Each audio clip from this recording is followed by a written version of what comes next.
কানাডায় থাকছেন, কাজ করছেন, কিন্তু হঠাৎ যদি আপনার বৈধ থাকার কাগজই শেষ হয়ে যায়, আগামী 1 থেকে 1.5 বছরের মধ্যে এমন ঝুঁকিতে পড়তে পারেন প্রায় 20 লাখ বিদেশি নাগরিক। কানাডার অভিবাসন নীতিতে সাম্প্রতিক কড়াকড়ির কারণে তৈরি হয়েছে বড় অনিশ্চয়তা, যাদের বেশিরভাগই ভারতীয় ও বাংলাদেশি অভিবাসী। কানাডায় পড়াশোনা শেষে ওয়ার্ক পারমিট পাওয়া গেলেও স্থায়ী বাসিন্দা বা PR না পাওয়ায় এখন অনেকেই সংকটে। তথ্য অনুযায়ী 2025 সালের শেষ নাগাদ প্রায় 10,53,000 ওয়ার্ক পারমিটের মেয়াদ শেষ। 2026 সালের মধ্যে আরও 9,27,000 পারমিট মেয়াদ উত্তীর্ণ হওয়ার পথে। অথচ এদের বড় অংশ এখনও PR পাননি।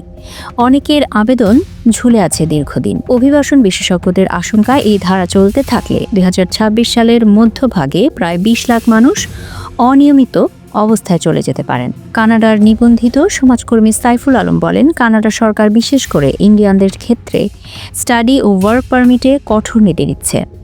এর ফলে সোশ্যাল বেনিফিটে চাপ, এমনকি অপরাধ বৃদ্ধির ঝুঁকিও তৈরি হতে পারে।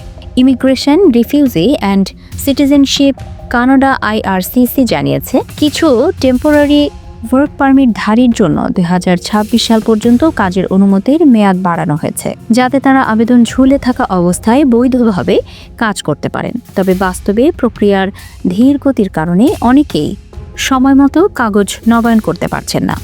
রয়টার্স জানাচ্ছে, অনেক অভিবাসী দীর্ঘদিন অপেক্ষা করেও অনুমতি না পেয়ে স্বাস্থ্যসেবা ও অন্যান্য সুবিধা হারাচ্ছে। সাইফুল আলমের মতে, যোগ্যতা অনুযায়ী পুনরায় আবেদন করার সুযোগ দিতে হবে, নইলে যারা থাকতে পারবে না তাদের যেন সহজে নিজ দেশে ফেরার পথ থাকে।